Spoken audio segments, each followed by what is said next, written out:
এই মানুষটার দিকে তাকাও, কালকে থেকে একটা ভাতও খাইনি। মা এখন আমি পারবো না, আমি ব্যস্ত। যত সব যন্ত্রণা আমার ঘরে। আল্লাহ, কি অবস্থা? আরে এত রাতে কি আসলো?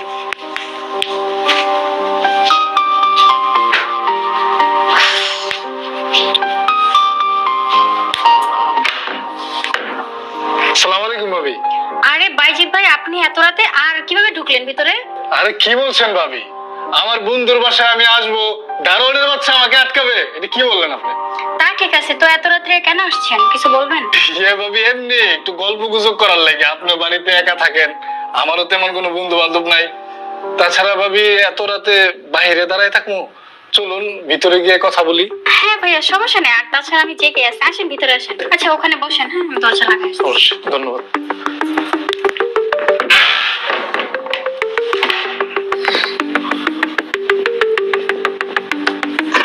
তো তো ভাবি কি অবস্থা, কেমন আছেন, দিনকাল কেমন যাচ্ছে?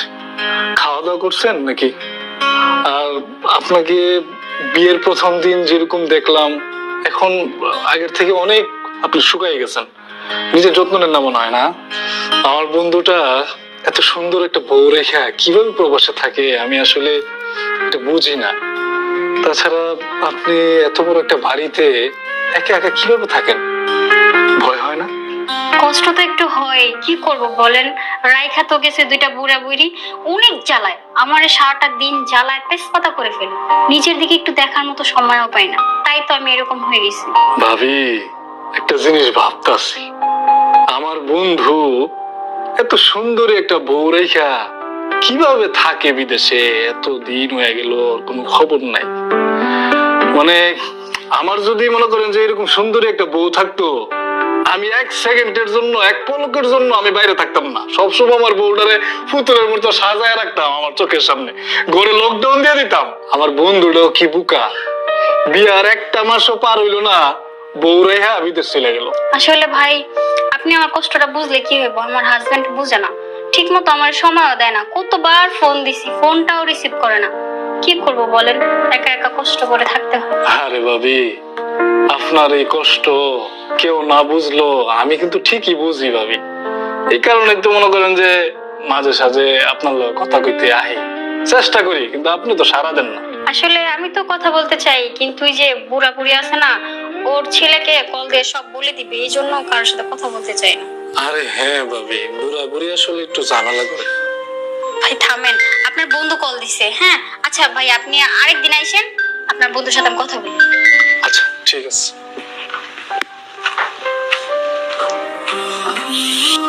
হ্যালো, খুশি? দেখি কি করে। আইছে কোথায়? আরে মামুন সাহেব, কি অবস্থা, ভালো আছেন? আছি, আপনি ভালো আছেন? ভাই বলছিলাম, প্রত্যেকদিন এক কালার নোট দেখতে দেখতে অতিষ্ঠ হয়ে গেলাম। নোটের কালারটা একটু লাল করা যায় না? মানে 1000 টাকা দেওয়া যায় না? আরে মামুন সাহেব, আপনি তো শিয়ানা আছেন। আচ্ছা ঠিক আছে, এটা ধরেন, কালকে থেকে কালার চেঞ্জ করে দিব মনে। ধরেন কালকা থেকে কালার চেঞ্জ হইব না? কালার চেঞ্জ হবে মনে। আপনি কইছেন, আর এটা আমি কি ফালাইতে পারি? আমার দিকটা খালি খেয়াল রাখবেন। চিন্তা করেন না। আপনি ওকে, আমি ওকে, ঠিক আছে? দাদা, যতই তুমি টাকার কালার পাল্টাও না কেন, তোমার কিন্তু কট খাই দিব। টাকা আসতেছে, কিন্তু তোমার কপালেও শনি আছে। ম্যাডাম আমার দেখি ফেলাইব।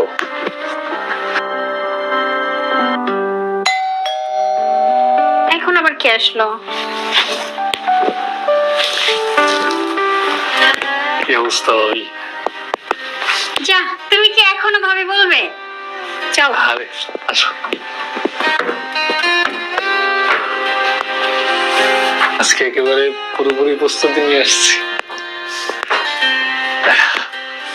তারপর কি অবস্থা তোমার? আজকে তোমাকে অনেক সুন্দর লাগছে। তাছাড়া আজকে তোমার জন্য একটা সারপ্রাইজ আছে। তারা ওয়েট, হাতটা দাও, দাও, তোমাকে পরে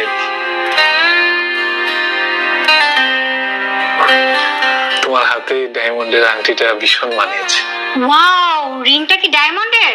হ্যাঁ ডায়মন্ডের, শুধু তোমার জন্য। জুয়েলারি দোকানে আমি বসে বানিয়ে